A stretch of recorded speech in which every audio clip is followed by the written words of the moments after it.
안 날아가고 오셔서 아주 하나님의 은혜라 생각하고, 오늘 하나님이 사랑하셔서 여러분을 여기 부르신 줄로 믿습니다. 다 같이 한번 복창해봐. 하나님이 나를 사랑하신다. 이렇게 말하면 나는 아니야. 이러지 마요.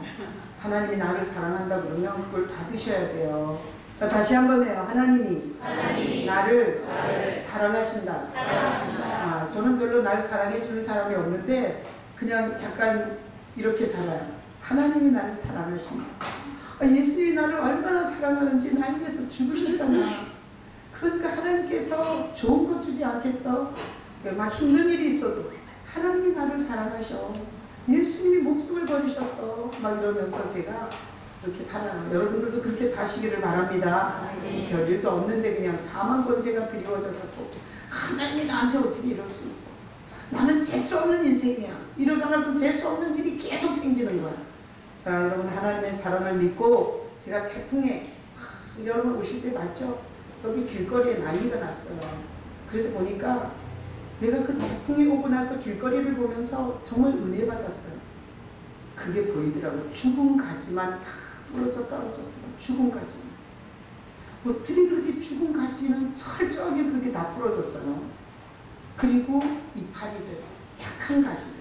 그래서 제가 태풍에, 이 센 태풍에 이게 나무로부터 분리되는 정확한 모습이 죽은 가지, 그 다음에 어린 가지, 죽은 가지, 어린 가지. 그래서 성도들을, 예수께 붙어있는 성도들을 생각하면서 인생의 태풍이 왔을 때 죽은 가지 다 떨어지는 거야. 그리고 어린 가지 다 부러지는 거야. 여러분 어린 상태로 머물지 마시기를 축복합니다. 신앙은 계속해서 성장해야 돼요. 성장해서 오늘 이 가로수길을 걸어오면서 보니까 나무가 부러진 건 하나도 없어. 그리고 우리 여기 여러분 보셨지만 가지가 팔뚝만 하잖아요. 그죠? 팔뚝 같은 가지는 하나도 안 부러졌어요. 부러진 건 다 죽은 거하고 약한 거, 어린 거. 이런 것만 싹 부러지고 길거리를 헤매고 다녀 지금. 청소부가 다 쓸어다가 쓰레기통에서 넣어서 불을 확 질러버리겠지. 그래서 제가 길을 걸어오면서 생각했어요. 성도들이 어린 상태에서 머물지 말기를, 신앙생활하면서 성장하기를, 팔뚝만 하게, 그리고 아름드리로 그렇게 성장하는 성도들이 돼야 되는데 그 걱정이 됐어요. 여러분이 설교 듣기 전에 한번 스스로를 생각해봐요. 나는 30년 동안 신앙생활하면서 이렇게 굵어지고 튼튼해지고 이렇게 됐는지, 아니면 맨날 똑같은지. 이렇게 인생의 태풍이 오면 어린 가지는 다 부러져 뒹구는 거예요. 그리고 죽은 가지는 그냥 종교적으로, 그냥 교회 생활을 형식적으로 하던 것은 가장 먼저 부러져요. 어린 가지보다 죽은 가지가 먼저 부러져서 뒹굴더라고요. 자, 여러분이 예수께 붙은 산신앙이 되시기를 예수님의 이름으로 축복합니다. 아멘. 이번 주에는 추석이 있어요. 여러분 명절이 오면 좋으세요? 제가 1부 예배가 요즘에 되게 많이 나와요. 2부 예배 못지않게 많이 나와요. 그게 왜 그런지 모르겠어. 나는 2부 예배를 좋아해요. 근데 1부 예배에 중고등부 애들도 오더라고요. 근데 중고등부 애들한테 추석이 좋냐 그랬더니 다 좋대. 중학교 애들이 다 추석을 기다린대.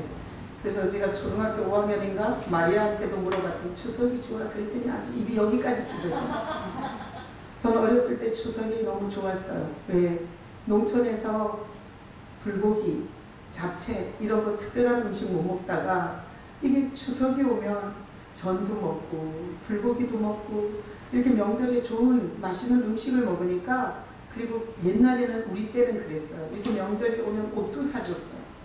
설에도 사주고 추석에도 사주고.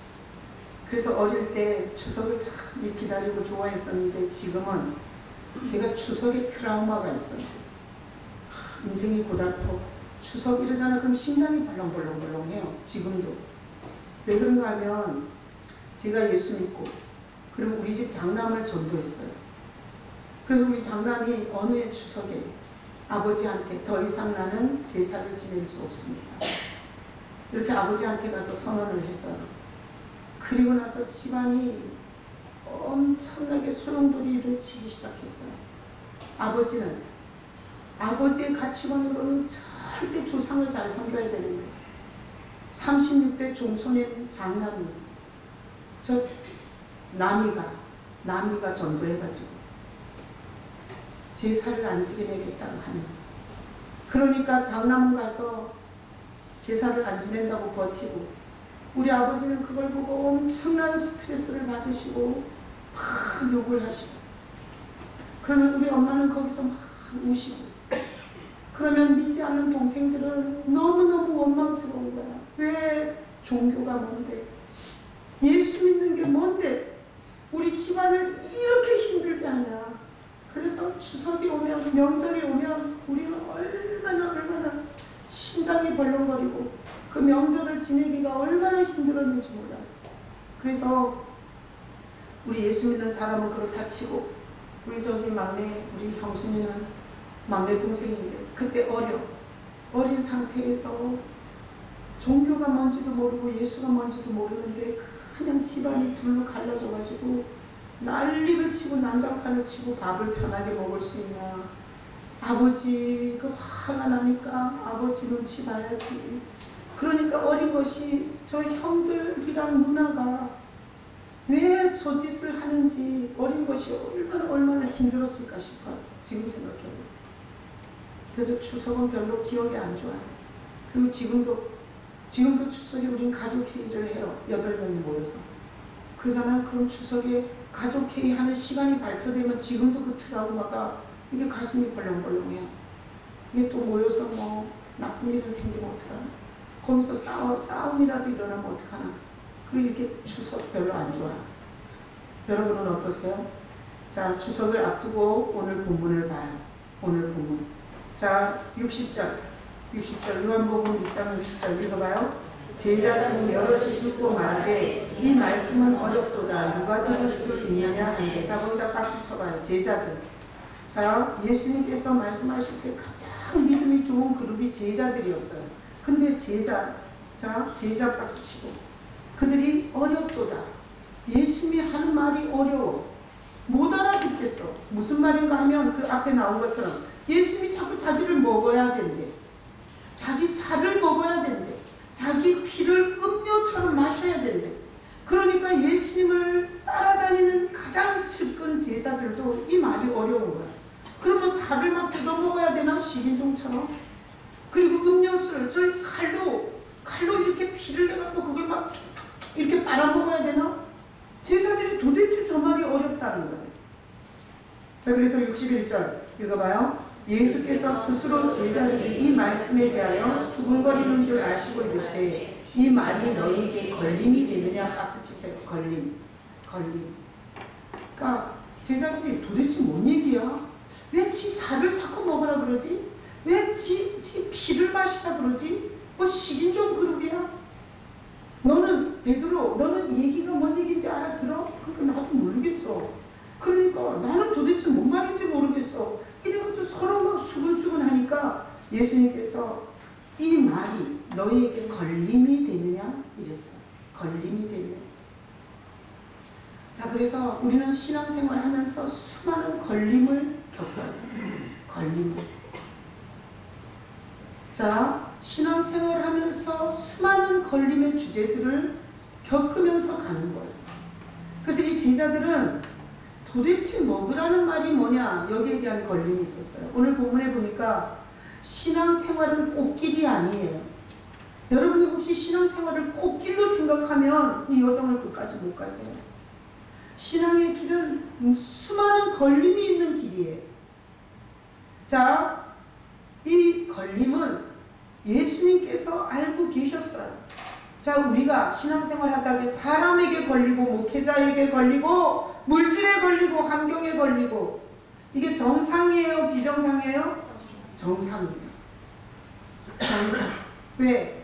오늘 본문에 보니 제자들이 걸렸을 때 예수님께서 그들이 걸릴 수밖에 없다는 걸 아시고 너희가 걸림이 되느냐? 이렇게 물어봤어요. 그래서 우리는 신앙생활 하면서 이렇게 걸릴 수 있다 없다? 있다. 걸릴 수 있다. 무슨 주제든지 우리가 걸릴 수 있다. 이렇게 생각하고 신앙생활을 하셔야 돼요. 자, 하나님이 우리가 이렇게 신앙생활을 하면 막 돈도 쫙 깔아주고 암이 걸렸더니 한 방에 낫고 그리고 자녀들이 멍청했는데 막 지혜가 확 좋아지고 그리고 내가 갈 곳이 없었는데 막 갑자기 누가 집을 얻어주고 이렇게 신앙생활을 하는데 막 이렇게 막 꽃길이 막 있는 게 아니라 오늘 보니까 제자들조차도 들으면서 뭔 말인지를 알아듣지 못해서 어렵고 그리고 그게 걸림이 된다고 하고 성경은 충분히 신앙생활에서는 걸릴 수 있다는 걸 말씀하시고 그리고 이 본문에 보면 이 걸림 문제가 해결되겠어요? 안 되겠어요? 해결돼요. 자, 그러니 추석을 앞두고 우리는 신앙생활의 걸림에 대해서 듣는 거예요. 여러분이 오늘 이 설교를 들으면서 여러분이 무엇에 걸려있든 해결 방법을 듣고 갈 수 있기를 축복합니다. 자, 그래서 왜 걸리냐? 자, 보세요. 하나님이 인간으로 오셔서 말하는 거야, 지금. 하나님이 인간으로 오시는 분이 예수죠. 하나님이 인간으로 오셔서 얘기를 하니까 제자들이 걸렸는데 왜 걸리냐? 인간은 마음에 죄가 있어요. 인간의 마음에 죄가 와서 인간을 완전히 눈먼 소경을 만들었어요. 하나님의 소리를 듣지 못하는 귀머거리를 만들었어요. 죄가 들어오면서 인간은 완전히 영적 문둥이가 됐어요. 그래서 이렇게 영적 문둥이 상태, 이 죄에 감염된 인간이 하나님이 와서 하는 소리를 알아들을 리가 없는 거야. 존재 자체가. 그러니 우리도 지금 죄에 감염이 된 자예요? 죄가 하나도 없는 자예요? 죄에 철저하게 감염이 돼 있는 존재들이에요. 그러다 보니까 우리가 성경 말씀이 어려운 거야. 그리고 신앙생활에 나에게 일어나는 일이 해석이 안 되고 내 인생에 여러 가지 어려움을 겪으면서 시원하게 풀어지지 않는 거예요. 자, 그래서 여기서 걸림에다 박스 치고 죄의 영향을 받은 모든 인간은 삶에서 이 걸림을 경험할 수밖에 없어요. 자, 이렇게 걸리면 두 종류예요. 걸리면 거기서 확 주저앉아갖고 자살하거나 인생을 완전히 포기하고 서울용 노숙자 자리로 가는 사람이 있고 인생의 걸림 앞에서 어떤 사람은 이 걸림 앞에서 또 다른 모습을 보일 수가 있어요. 자, 그래서 오늘 설교 듣기 전에 여러분들이 생각해야 될 것은 나의 인생의 걸림에 대해서 어떻게 할 거냐. 그게 신앙의 걸림이든 인생의 걸림이든 어떤 환경적 걸림이든 내가 이 걸림이 왔을 때 어떻게 할 거냐. 여기에 대해서 주님이 여러분에게 말씀하시고 싶어 하시는 것을 알아채시기를 축복합니다. 그리고 오늘 그 말씀을 여러분의 개인의 메시지로 들을 수 있기를 축복합니다. 자, 그래서 오늘 거기 62절에 봐요. 62절 읽어봐요. 그러면 너희는 인자가 이전에 있던 곳으로 올라가는 것을 본다면 어떻게 하느냐. 자, 보세요. 예수님이 날 먹으라 그랬어요. 제자들은 죄의 타락한 이성을 가지고 합리적 사고를 가지고 과학적 사각을 가지고는 그 말이 너무 어려웠어요. 그런데 62절에 예수님이 뭐라 그러냐면 이렇게 말해요. 인자가 이전에 있던 곳으로 올라가는 것을 본다면 어떻게 하겠느냐. 그러니까 예수님이 죽으시고 부활해서 제자들이 보는 가운데 하늘로 올라갔을 때 제자들의 걸림은 해결이 됐겠어요? 안 됐겠어요? 됐어요. 그래서 우리가 인생에 어떤 걸리는 문제는 누가 해결해줘요? 예수님이 해결해줘요. 거기다 박스 쳐요. 인자가. 여러분이 인생에 걸린 문제를 목회자한테 가지고 와도 별로 도움을 못 받아요. 여러분의 인생에 걸린 문제를 자기가 아무리 머리를 굴려봐 덫에 더 걸려요. 내가 오늘 이 자리에 없으니까 그냥 뭐 얘기하는 거지만 우리 사돈 어르신께서는 부동산을 투기해서 아주 부동산은 원룸 큰 빌딩 2개를 가지고 계셨어요. 근데 결국 그것을 자기 그 돈 몇 억 투자했던 것까지 홀딱 다 날렸어요. 그래서 제가 참 이게 인간이 머리 굴리는 지혜가 참 잘 될 줄 아는데 그게 얼마나 있는 것까지 싹 빨리는 결과를 갖고 왔는데 실제 가까이서 봐요. 자, 여러분, 인생의 걸림은 자기 지혜로 머리를 굴리면 돼요, 안 돼요? 안 됩니다. 자기 지혜로 머리를 굴리면 덫이 더 심해져요. 자, 인생의 걸림의 문제는 오늘 하나님이 메시지하는 거예요. 누가 해결해요? 인자가. 자, 거기다 박수치고, 여러분의 걸린 문제가 어떤 문제든 간에 여러분의 인생의 걸린 문제는 예수님이 해결할 수 있어요. 난 여러분들이 걸린 문제를 예수께 가지고 가서 주님과 함께 해결할 수 있는 믿음이 되시길 축복합니다. 자, 잘 보세요. 우리가 걸린 게 너무 많아. 죄를 갖고 욕심을 추구하면서, 그리고 나 중심의 이기적 선악의 판단을 내가 하면서 그렇게 인생을 살면서 우리가 수많은 문제에 걸려있는 거예요. 그래서 이 수많은 문제에 걸려있는 우리를 도와주시려고 오신 분이 예수님이세요. 자, 퀴즈. 못된 마음 먹고 욕심과 이기심, 탐욕과 시기, 질투, 남 미워하고 남 탓하는 마음엔 예수님이 올 수 있어요, 없어요? 고개 흔드는 사람은 뭐예요? 올 수 있어요, 없어요? 있어요. 왜? 예수님이 죄에서 건지러 오신 하나님. 그러니까 일주일 내내 욕심 부리고 이기적으로 판단하고 남 욕하고 그리고 자기중심적으로 이렇게 산 마음에, 이 죄인의 마음에 오시는 하나님의 이름이 예수예요. 여러분, 예수님이 올 수 없는 마음은 이거예요. 나는 착해요. 나는 잘못한 게 없어요. 다 저 인간이 잘못했어요. 이런 마음에만 못 와. 예수님은 더럽고 취약한 마음에 오는 거예요. 자, 예수라는 이름이 죄에서 번지기 때문에 더럽고 취약한 마음에 와요. 근데 전희선 집사님은 여기 몇 사람 그랬어요. 내가 죄인의 마음에 올 수 있냐 그랬더니 못 온다는 거 잡아 흔들었어. 아니, 새벽 예배도 맨날 오면서 그러면 어떡해요. 자, 어디 가지 말고 오늘 말씀 중요해요. 자, 우리가 죄성을 갖고 이 험악한 인생을 살면서 수많은 문제에 걸려요. 예수님이 왜 오셨냐? 우리의 걸림을 해결해 주러 오셨어요. 자, 우리의 걸림들, 다양한 걸림들을 해결해 주시러 오신 분이 예수님이라는 믿음을 가지시기를 축복합니다. 자, 죄 때문에 욕심에 걸리고, 죄 때문에 바람 피우는 데 걸리고, 죄 때문에 마약에 걸리고, 죄 때문에 돈에 걸리고, 죄 때문에 병에 걸리고. 한번 생각해 보세요. 우리 인생의 모든 걸리는 문제는 죄로부터 오는 거예요.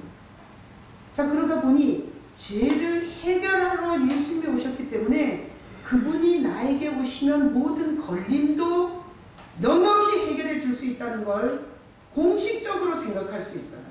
자, 그러면 예수님이 오셔서 왜 내 걸림을 해결해 줄 수 있냐? 하나님이세요. 하나님. 무슨 문제를 못 풀어주겠나? 질병 문제를 못 풀어주겠어요? 관계 문제를 못 풀어주겠어요? 물질 문제를 못 풀어주겠어요? 막힌 인생을 못 풀어주겠어요? 하나님이시기 때문에 우리가 걸려있는 모든 문제를 풀어줄 수 있어요. 여러분이 예수님이 내 인생의 걸림을 충분히 해결해 줄 수 있다고 믿으시기를 축복합니다.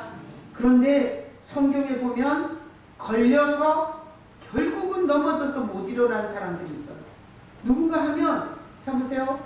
예수님이 죄악에 걸려있는 사람들을 그 걸림을 해결해 주러 오셨는데 해결을 못 받은 사람은 대제사장, 서기관, 바리새인, 종교 지도자들은 결국은 걸림을 해결 못 받고 거기서 주저앉아 지옥 갔어요. 자, 그러니 내가 인생의 걸림 문제를 해결받으려면 예수님이 오셔서 해결을 해주시는데, 예수님 앞에서 자기가 얼마나 부족하고 연약한 인간인지에 대한 고백을 해야 되는데, 이 종교 지도자들은 이렇게 했어요. 나는 일주일에 3일 금식했습니다. 자기가 잘한 것을 자꾸만 내놨어요. 나는 11조를 훔친 적이 없습니다. 나는 저 장년처럼 바람 피우지 않았어요. 이렇게 하니까, 이렇게 자기가 죄인인 것을 인지를 하지 못하니까 결국은 예수님이 모든 걸림에서 이걸 해결해 주는 분인데 자기네가 그 예수의 누군지, 그분이 진짜 하나님인지, 그분이 자기를 구하러 오신 구주인지 모르고 결국 넘어져서 가장 비참한 인생이 됐어요. 자, 그래서 오늘 이 설교를 통해서 여러분들이 걸림에다 박스 쳤죠. 자, 그리고 추석이 오기 전에 하나님께서 우리에게 이런 메시지를 하는 거예요. 네 인생에 걸려있는 거 있냐? 걸려있는 거. 네가 넘어서지 못하는 거. 네가 그 앞에서 지금 좌절하는 거. 네가 인생이 마치 그것 때문에 네 인생 자체가 판이 바뀌는 것 같은 거. 그런 거, 그런 걸림 문제 있냐? 네 걸림 문제는 사람 목사가 해결 못하고 신부가 해결하겠어요? 부처님이 해결하겠나? 오늘 성경을 보니까 걸림이 되느냐? 인자가. 이렇게 나와요. 그래서 우리 인생의 모든 이 문제는 예수님이 해결해 주실 수 있어요. 여러분 괜히 종교적으로 이렇게 폼재고 교회 오지 마시기를 축복합니다. 누가 계셔야 돼요? 예수님이 여러분 안에 계셔야 돼요. 자, 여러분 안에 계시면 그 주님이 그 걸린 문제들을 하나하나 풀어주시게 돼 있어요. 자, 그래서 제가 오늘 교동문 읽다가 은혜 받았어요. 교동문 읽다가. 왜? 자, 우리는 다 사람 앞에서 자꾸 가우다시를 내려고 해요. 괜찮은 척, 똑똑한 척, 잘 사는 척, 그리고 별일 없는 척. 이러면서 그 위선 속에서 얼마나 품위 유지를 하느라고 고생하는지 몰라. 사람들이 자기가 돈 많은 사람으로 보이고 싶은 거야. 개뿔도 없는데. 자기가 많이 배운 사람으로 보이고 싶은 거야. 학교 문턱에도 못 갔는데. 자기가 막 사랑받는 것처럼 막 하고 싶은 거야. 사실은 아무도 사랑해주지 않는데. 이거는 인생을 너무 힘들게 사는 거야. 근데 제가 아까 교동문 읽다가 1부 예배 때 이미 저는 예배를 한번 다 드렸어요. 그리고 지금 2부를 드리고 있잖아요. 자, 교동문 다 같이 읽는 부분 한번 봐봐요. 다 같이. 자, 다 같이 읽는 부분 보세요. 교동문에. 난 거기서 눈물이 확 터졌어요. 어디서? 이는 그가 우리의 체질을 아시나. 단지 우리가 먼지뿐임을 기억하시며. 내가 어디서 눈물 터졌는 줄 알아요? 그는 우리가 우리의 체질을 아시며. 자, 우리의 모든 걸림을 해결해 주시려고 하는 예수님 앞에 돈 있는 척하면 돼요, 안 돼요? 이 빚더미 앉은지 다 알아. 뭐 어디 가서 폼 잴 때 재야지. 다 체질을 알아. 네가 어떤 기질을 갖고 있는지, 뭘 좋아하는지, 뭔 병이 들었는지, 뭔 짓거리를 미친 짓을 하고 있는지 체질을 아신다. 나는 체질을. 그러니까 예수님이 좋은 건 이런 거예요. 하여튼 속속들이 다 알아.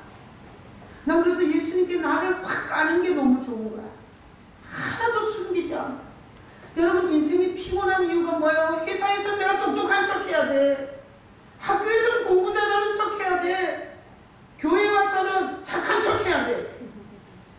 목사한테는 좋아하는 척 해야 돼. 그러니까 인생은 다 뭔 척을 하면서 힘들어. 나도 성도들 앞에서 신령한 척 해야 돼. 아프다고 기도해달라 그러면 마치 날 것처럼 해야 돼. 그러니까 나도 힘들어. 근데 내가 전혀 예식하고 포장하지 않고 만날 수 있는 분은 예수님밖에 없어요. 예수님밖에. 내가 목회하면서 한번 생각해봐. 내가 우리 남편하고 둘이 살면서 목회를 했으면 나는 벌써 미친년이 돼갖고 저 길거리에 벗고 막 돌아다녔을 때. 내가 목회하면서 보니까 우리 남편이 별 도움이 안 돼. 왜? 내가 설교 준비할 때. 아니 설교에 지혜를 주나? 그죠? 무서울 때 같이 걸어는 줘. 그치만 내가 설교 때문에 고민할 때 이 설교의 지혜는 예수님이 주세요. 교회가 힘들 때 버틸 수 있도록 위로하는 건 예수님이 주세요.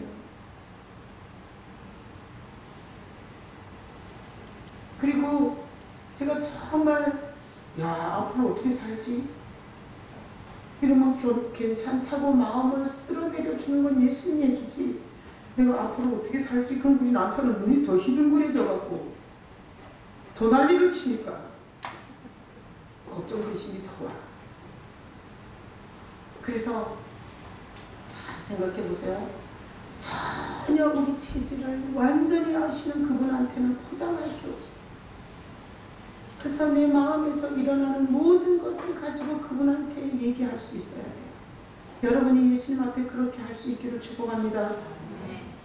집에서 하여튼 부부 사이가 안 좋은 것들은 교회 와서 어깨동무하고 나눕니다. 사이 좋은 척하고 막 옆에 앉고 집에 가서 막 두드려 패고 여기서 교회 와서 막 어깨동무하고 손잡고 다니고 저것도 집에 가서 싸움질하는 것들이지 이렇게 생각해요. 자, 우리 인생은 어딘가 내 모든 것을 내놓을 수 있는 데가 있어야 돼요. 내가 우리 손녀딸이 하늘이가 2돌이 지났어요. 근데 이 2돌이 지난 하늘이가 아주 기도를 하는 걸 보고 제가 은혜 받았잖아요. 한나가 소파에서 확 뛰다가 내 넓적다리를 확 밟았어요. 얼마나 아픈지 소리를 확 질렀어요. 아야! 이랬더니 둘째 손녀 하늘이가 2돌 된 애가 와서 내 이 아픈 다리에다 손을 얹고 기도를 하더라고요. 예수님, 우리 한미 다리가 아파요. 한나가 뛰어내리다가 확 밟았어요. 걔가 18번 하는 말이 있는데 예수님이 지켜주세요가 하여튼 28번 말이 있어요. 걔가 기도하는 걔가 기도하는 걸 보면서 모든 성도는 내 마음에서 일어나는 이런 모든 과정들을 주님과 나눠야 돼요. 과정들을. 근데 우리는 이 죽은 종교적 기도는 계속 결과를 요구하는 거예요. 집값을 올려주세요. 자식을 좋은 학교 보내주세요. 이런 식으로. 그러니까 이건 죽은 종교는 하나님을 뜯어먹는 거나 하지 자기 심령의 도움은 못 받아요. 자, 이렇게 하셔야 돼요. 여러분이 혹시 부동산 투자해갖고 지금 날리게 생겼어요? 그럼 이렇게 해야 되는 거야. 예수님, 내가 노후대책을 위해서 부동산을 투자했어요. 근데 이게 지금 내 발목을 잡고 있어요. 걸림돌이 돼 있어요. 주님, 죽을 것 같아요. 주님, 나 어떻게 살아요? 있던 것도 이제 다 날리게 생겼어요. 자, 이렇게 이 인생에 걸린, 우리에게 걸린 발목을 잡은 이런 문제를 주님 앞에 그 과정을 왜 시작이 됐고, 그리고 이 과정에서 내가 뭔 짓을 했고, 그리고 지금 어떤 고통이 나를 지금 힘들게 하고 있는지를 말해야 돼요. 그러잖아요. 그러면 그 과정을 하는 기도를 통해서 주님이 가르쳐줘요. 네가 돈신을 섬긴 거다. 이런 영적 실체를 가르쳐줄 수도 있고요. 그리고 이 상황 속에서도 내가 피할 길을 주겠다라는 평안한 마음을 줄 수도 있고요. 아니면 생각지 않게 갑자기 팔릴 수도 있어요. 그리고 김민정 권사님 아버님이 돌아가시면서 영흥도에 집이 있었어요. 근데 병원비도 해야죠.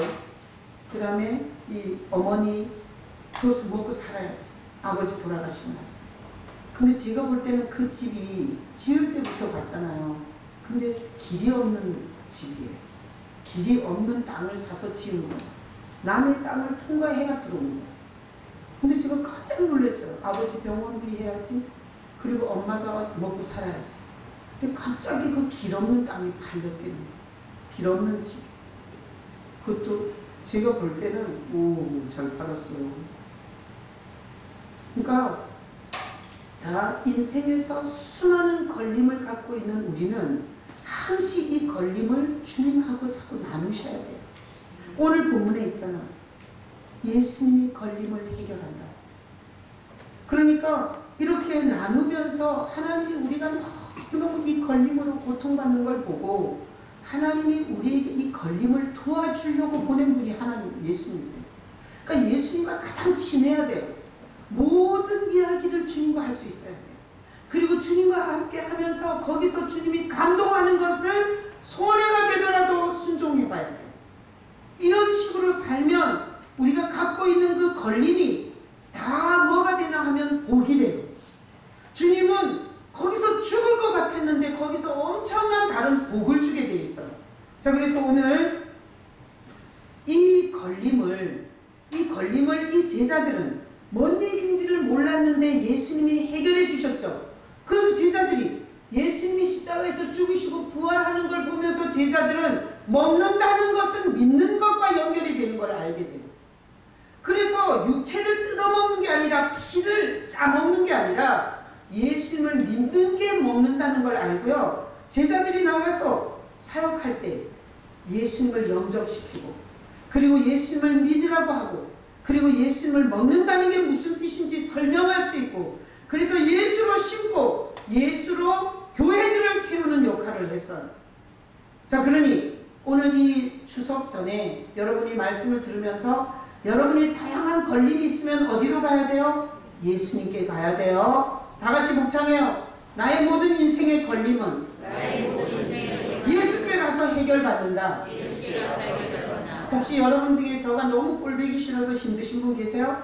그러면 이렇게 하신대요. 예수님께 가서 저 최남 목사가 너무 꼴보기 싫다고 거기 가서 의논을 하세요. 그러면 주님께서 왜 그렇게 꼴보기 싫어하는지 주제를 가르쳐줘. 어디서 걸려서 그러는지 그 사건을 생각나게 해주시고 그리고 거기에서 주님께서 목회자, 설교자를 편안한 마음으로 대할 수 있도록 걸림을 넘겨주세요. 그런데 예수가 없는 쭉정이는 가라 그래도 어떻게 하는지를 몰라. 그리고 지가 막 썰 풀다가 엉뚱한 짓을 해버리는 거예요. 후회할 일을. 그리고 어떤 사람이 우리 교회를 나갔다가 2번이나 나갔다. 아니 왔다가 또 나갔다가 왔다가 또 나갔다가 그럼 또 오고 싶대. 3번째. 그래서 내가 오지 말라고 그랬어. 한두 번이어야지. 자, 말씀 올려주고. 자, 고린도전서 1장 21절 읽어봐요.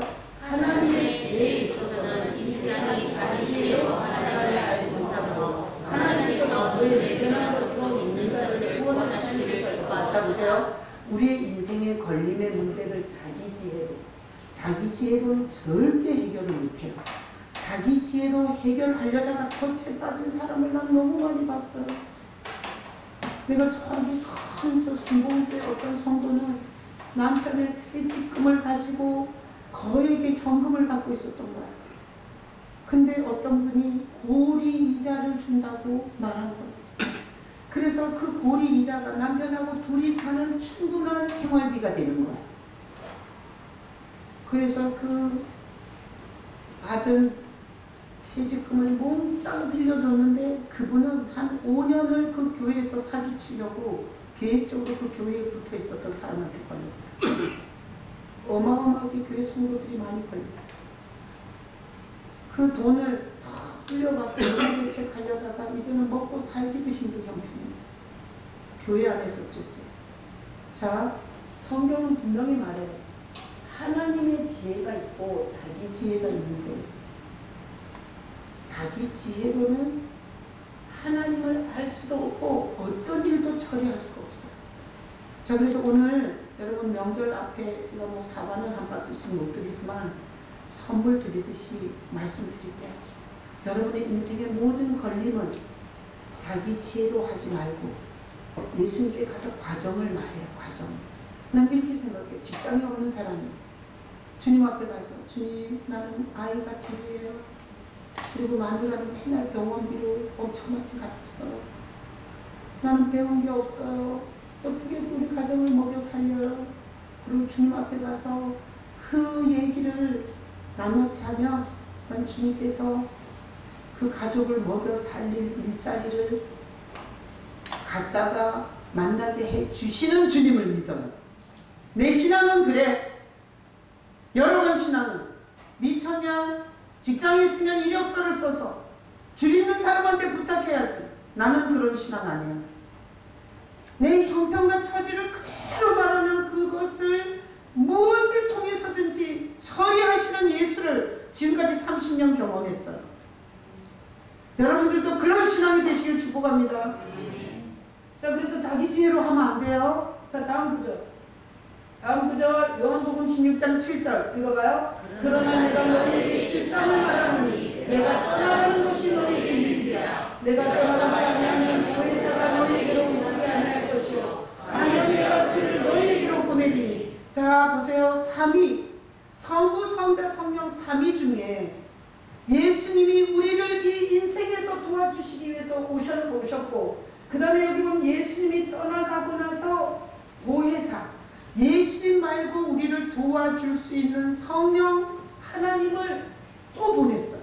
그래서 여기 보니 내가 그를 너희에게 보냈어요. 성령은 누가 보낸 거예요? 예수님이 보낸 거예요. 그래서 예수를 제외하고 성령 운동하면 귀신 받아요. 내가 이재룡 목사님이 병 고치는 은사가 엄청 강하게 나왔거든요. 막 거기 뭐 집회에 보면 죽은 자를 살렸다 그러고 그래요. 안진뱅이가 일어났다 그래요.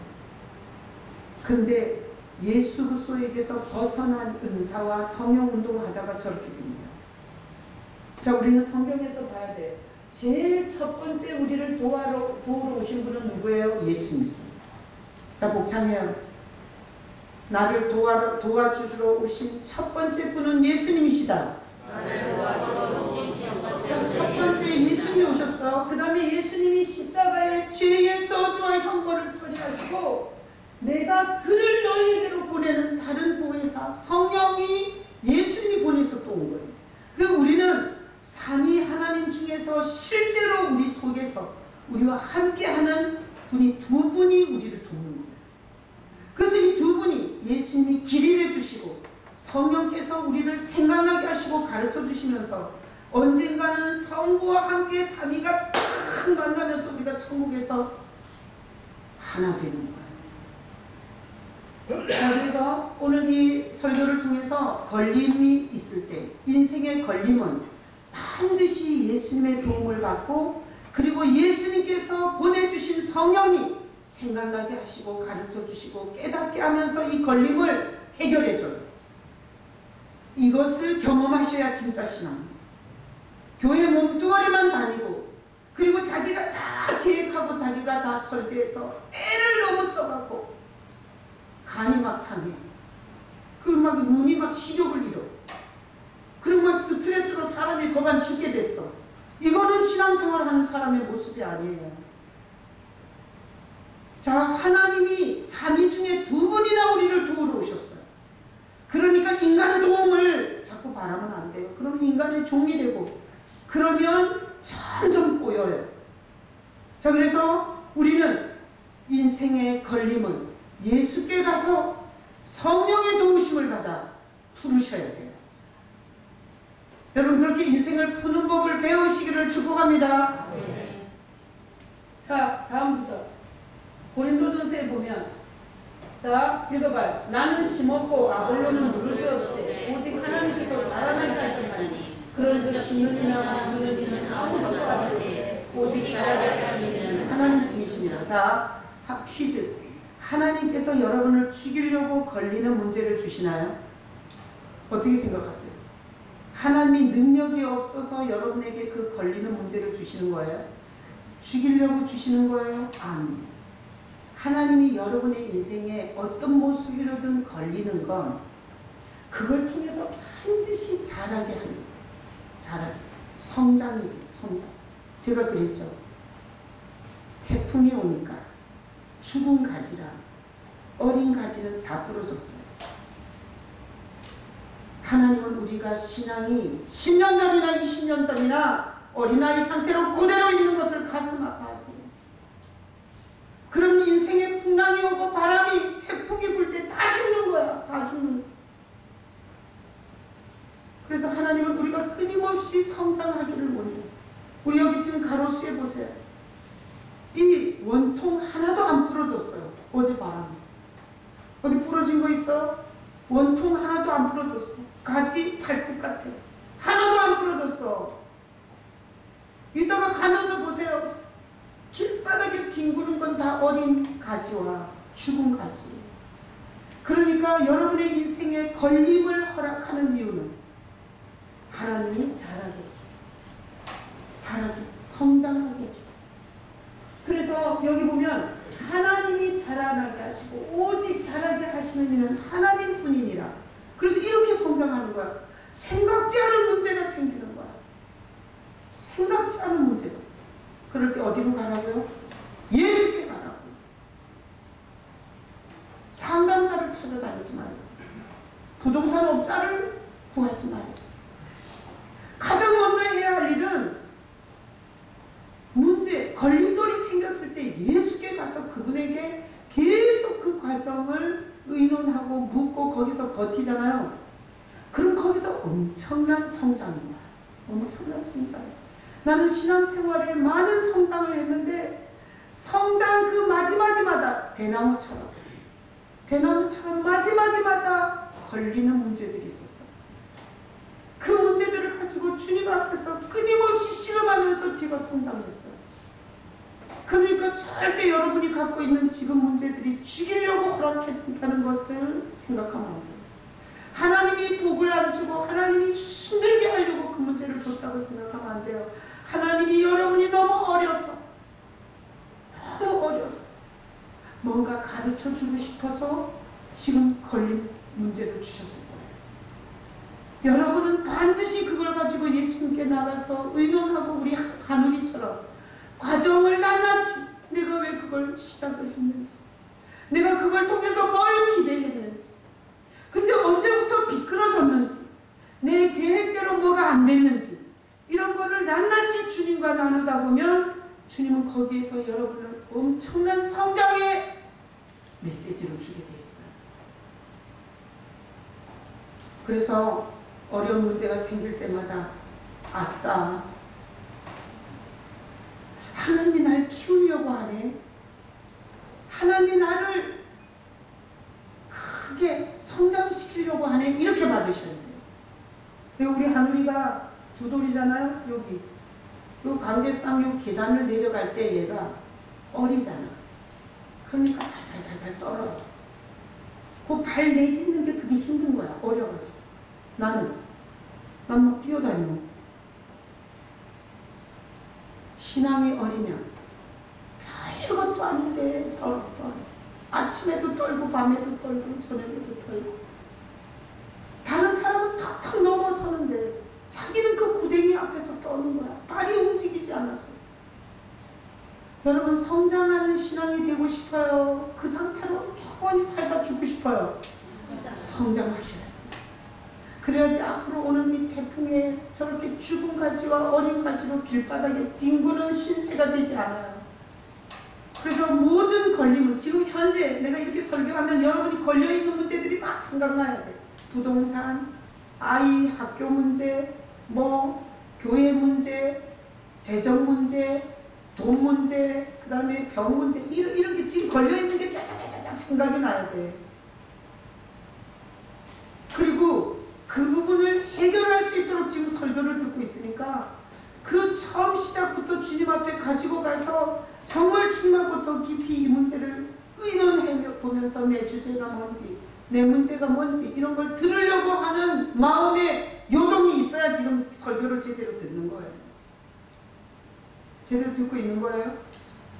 자, 그 다음 이사야 8장 14절로 15절. 그가 성소가 되시리라. 그러나 이스라엘의 두 집에는 걸림돌과 걸려 넘어지는 안석이 되실 것이며 예루살렘 주민에게는 함정과 울부가 되시리니 많은 사람들이 그로 말미암아 걸려 넘어질 것이며 부러질 것이며 덫에 걸려 잡힐 것이다. 이스라엘은 종교가 됐어요. 예수님을 받아들이지 않았어요. 예수님 오시기 700년 전에 이사야가 말해요. 예수님은 성소, 성전이다. 그런데 이스라엘은 그 돌에 걸린 예수께 걸려 넘어져요. 예수께 걸려 넘어져. 그래서 지금까지 유대교라는 종교로 남아 있는 거예요. 자, 우리는 오늘 걸림돌에 대해서 지금 듣고 있어요. 인생에 걸리는 문제에 대해서. 자, 여기 보면 걸려 넘어질 것이요, 부러질 것이요, 덫에 걸려 잡힐 것이요. 그런데 예수님이 오신 것은 우리가 걸려 넘어지지 않게 하려고 오신 거예요. 예수님을 거절하고 그들은 다 걸려 넘어졌어요. 자, 예수님을 받아들이면 부러질 건데 안 부러져. 걸려 넘어질 건데 주님이 넘겨줘. 덫에 걸릴 건데 안 잡히게 해줘. 이스라엘은 예수를 거절하고 유대교라는 종교, 그걸 붙잡고 있으면서 다 부러졌고 걸려 넘어졌고 덫에 걸려서 잡혀서 결국은 하나님이 주시는 모든 예수 그리스도로 인한 복을 하나도 못 받았어요. 그들은 예수님이 오시고 나서 2000년 동안 나라를 잃고 가스실에서 600만이 살해를 당하며 그들은 예수를 거절한 혹독한 대가를 지불했어요. 자, 오늘날 우리가 잘한 건 뭐냐? 우리가 한 가지 잘한 거. 예수님이 성전으로 오셨다는 걸 우리는 웬 은혜로 그 예수님의 성전 되심을 받아들였어요. 그리고 그분이 우리가 걸려 넘어질 때마다 넘겨줘요. 그리고 부러질 것 같은 상황에서 그분이 우리를 안 부러지게 붙잡아줘요. 덫에, 흉악한 덫에 걸릴 거였는데 그 덫에서 건져줘요. 예수님의 사역이에요. 예수님은 죄인들이 걸릴 수 있고 잡힐 수 있고 부러질 수 있는 것을 넘겨주시는 사역이에요.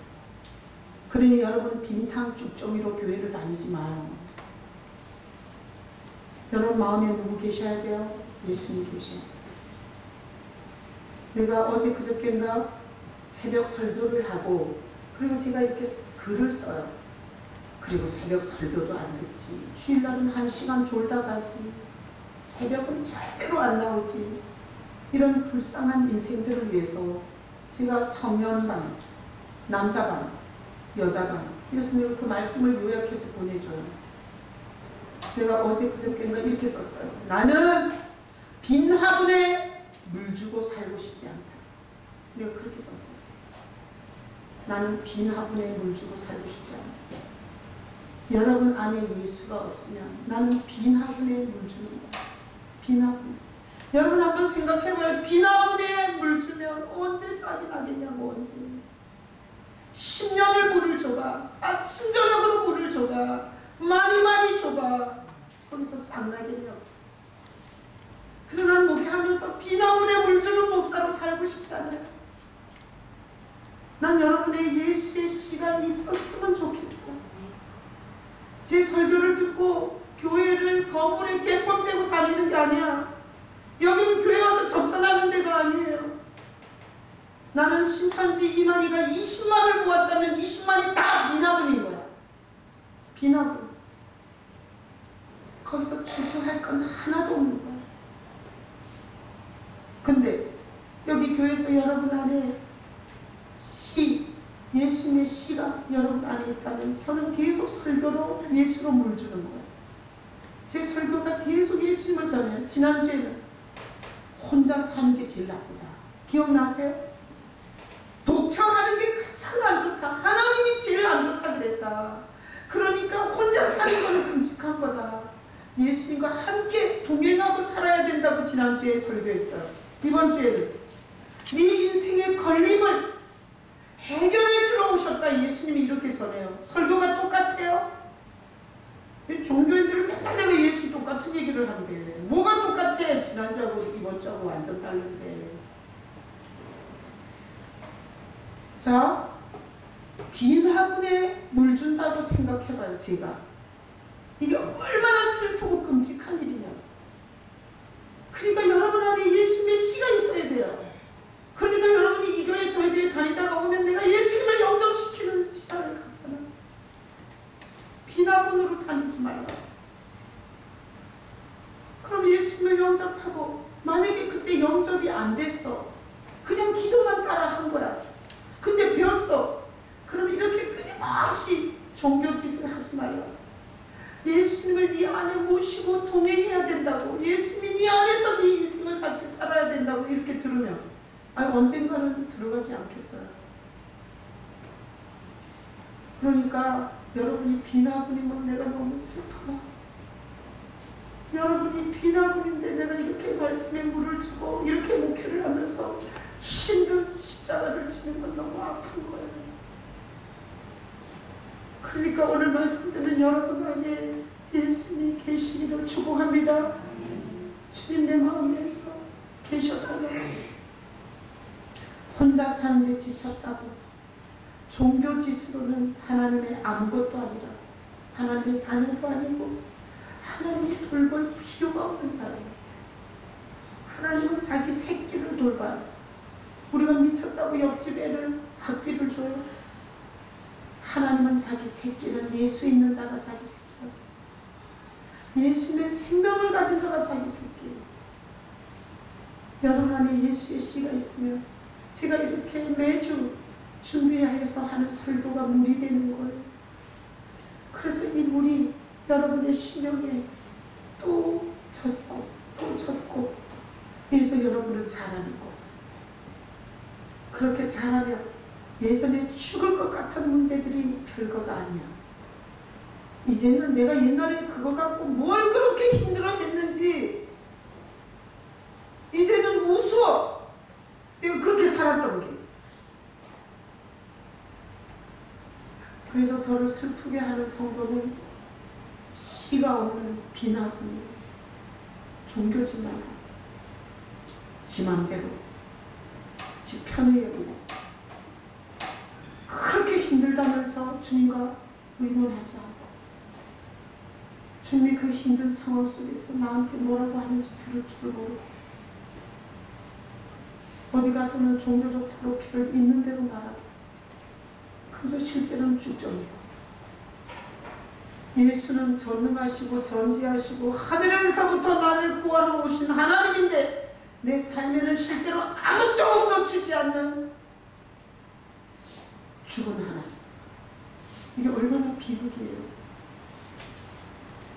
그래서 여기 지금 사람이 몇 명 있는가가 중요하지 않아요. 저에게는 여기 몇 명 있는가 누가 왔는가 중요하지 않아요. 제가 오늘 이 설교를 하면서 예수님의 씨가 있는 사람이 여기 있었으면 좋겠어요.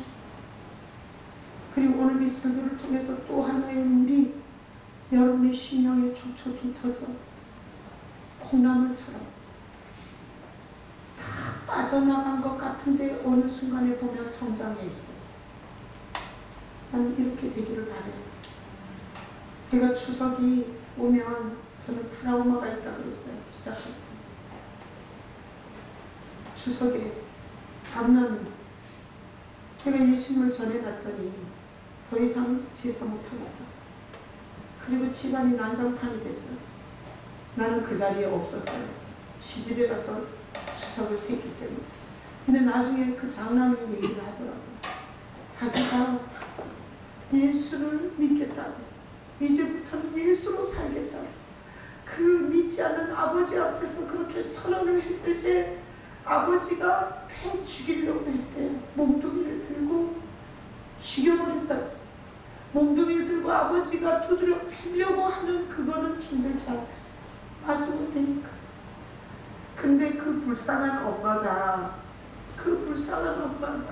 울며 그러지 말라. 그러지 말라. 그렇게 울며 매달리는데 힘들어.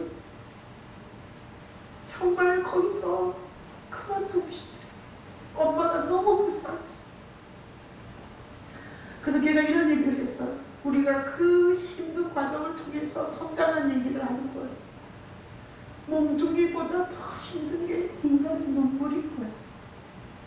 그 불쌍한 엄마가 우는 게 더 힘들어. 그래서 내가 그 얘기를 동생을 통해서 들으면서 신앙생활하면서 아주 중요한 팁을 얻었어요. 환경적, 물질적 어려움은 그렇게 심한 전쟁이 아니라는 걸 알았어요. 환경적, 물질적, 사람의 그런 힘든 게 아니라 정말 인간적, 이 인간의 정말 그 마음에 호소하고 들어올 때는 못 견디겠다는 거예요. 그게 더 힘든 영적 전쟁이라는 걸 알게 됐어요. 그래서 제가 목회하면서 굉장히 도움이 됐어요. 돈이 어려운 건 어려운 게 아니에요. 돈이 없으면 월세 빼갖고 나는 게 지하로 가면 되지. 근데 정말 사람이 힘든 거는 사람의 눈물과 사람의 그 아픔을 볼 때가 진짜 힘든데 그게 그런데 치우치면 안 돼. 그 사람이 예수를 향해서 갈 때까지 나는 이겨야 돼. 여기 우리 교회에서 돈 달라고 그런다고 맨날 돈 줘봐. 내가 예수 믿겠어요? 하나님이 이 교회로 데리고 온 이유는 예수님을 만나게 하려고 데리고 온 거예요. 그러니까 나는 그런 인본주의, 인간적 정에 넘어가면 안 돼요. 그래서 내가 그 집안의 엄청난 사건을 통해서 그 장남이 갔다 와서 하는 얘기를 통해서 목회를 하면서 인생을 살면서 눈물에 약해지면 안 되고 그리고 인간의 감정에 약해지면 안 되고 진리를 가는 길에 있어서는 오히려 매를 맞고 물질적으로 힘든 것보다 그런 게 더 힘든 거구나라는 걸 배웠어요. 하나님이 그 과정을 통해서 저에게 그걸 가르쳐 줬어요. 그리고 그 과정을 통해서 선교지에 가 있는 선교사가 그때 38인가 그런데 결혼을 안 하고 선교지에 가서 아무 사례도 없이 선교지에서 봉사했어요. 명절이라고 그 선교지에서 얼마나 피 터지는 전쟁을 하다가 집으로 와요. 명절 새로. 그럼 우리 아버지가 대놓고 우리 다 있는 데서 걔를 욕했어요. 미쳤냐? 네가 나이가 몇이냐? 영생은 네가 새끼를 결혼을 해서 새끼를 낳아서 그 새끼가 새끼를 낳는 게 영생이야. 우리 아버지는 어떻게 그렇게 신령한지 몰라. 우린 예수를 믿어 영생을 얻는다 그러는데 우리 아버지는 영생이 할아버지가 자식 아들을 낳고 아들이 그 손주를 낳고 이렇게 영생이 이어진다는 거야. 어디서 귀신 같은 영생을 배워갖고 이것이 시집도 안 가고 인간 무시를 안 한다고 엄청나게 욕을 했어요. 그 선교사한테. 우리 형제들이 다 있는 앞에서 그 욕을 다 먹어요. 내가 그때 배운 게 있어요.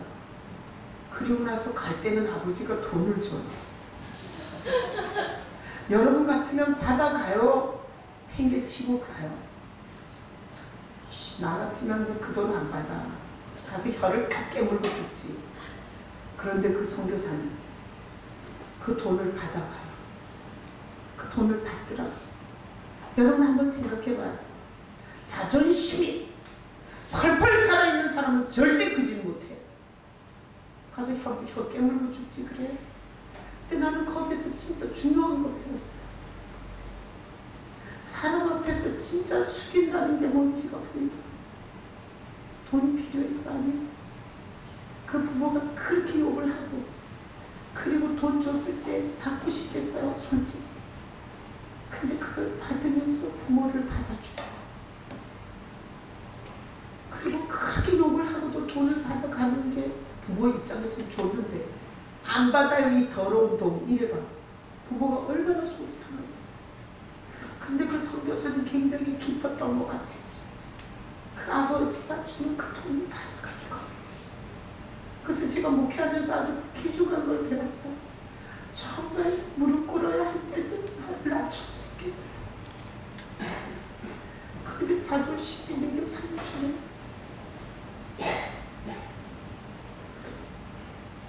그래서 인생에서 추석날이 겪은 엄청난 신앙의 걸림을 저는 겪었어요. 근데 그 과정을 통해서 영적 원리, 낮아짐의 원리, 나는 죽고 예수로 사는 게 뭔지 거기서 배웠어요. 그리고 상황을 만날 때마다 목회를 하면서 제가 늘 그 생각을 해요. 내가 진짜 위험한 게 뭐냐 지금. 겉으로 보이는 협박 공간이 아니에요. 내가 진짜 위험한 거는 감정에 넘어가는 거야. 감정. 그래서 한시 정신 차려. 감정이 안 넘어가요. 또 하나 목회하면서 정말 주님께서 네 자존심을 내려놓고 네가 받으라 할 때는 받으려고. 그래서 자존심이라는 걸 좀 없애려고 주님하고 많이 운동을 해요. 주님 내가 여기서 자존심을 세우지 않고 싶습니다. 주님 내가 어떻게 할까요? 가서 빌을까요?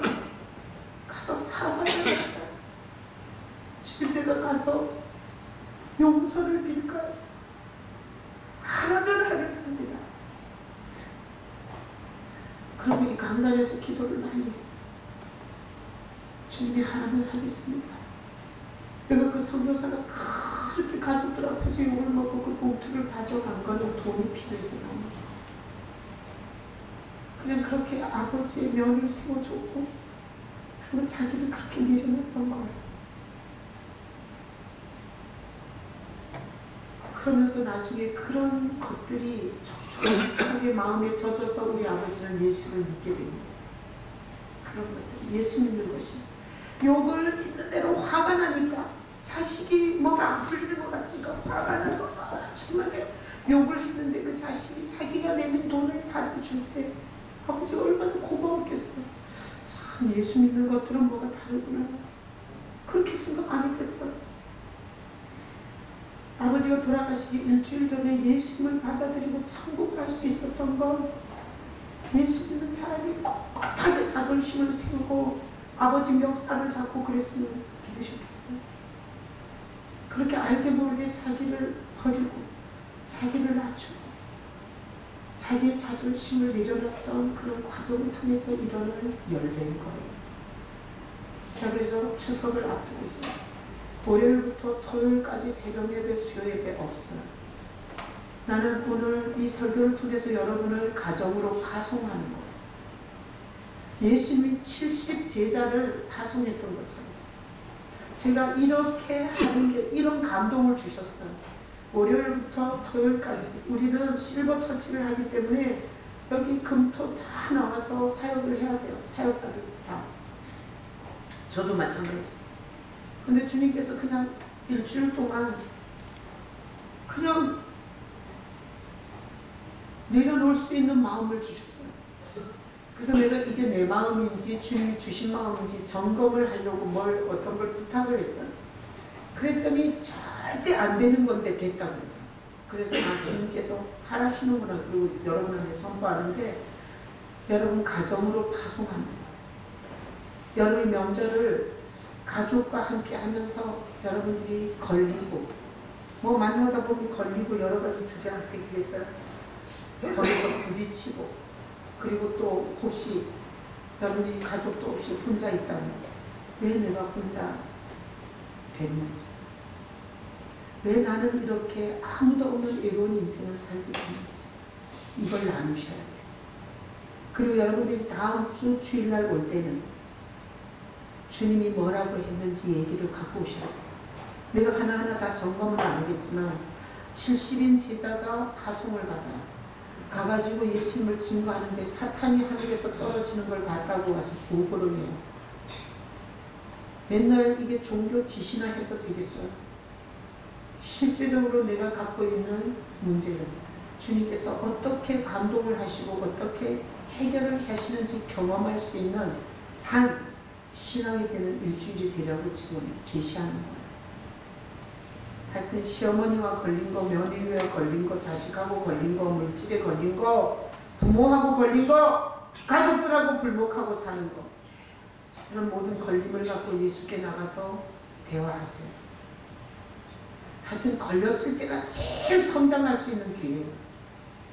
예수님께 가서 자세하게 낱낱이 대화하시면서 주님이 감동하면 그 말을 하셔야 돼요. 나는 지금까지 이렇게 감동하면 그 말을 했어요. 아버지한테. 아버지 전도하려고 기도하다가 아버지 이게 성령께서 지혜를 줘요. 우리 남순이 아버지 걱정하잖아요.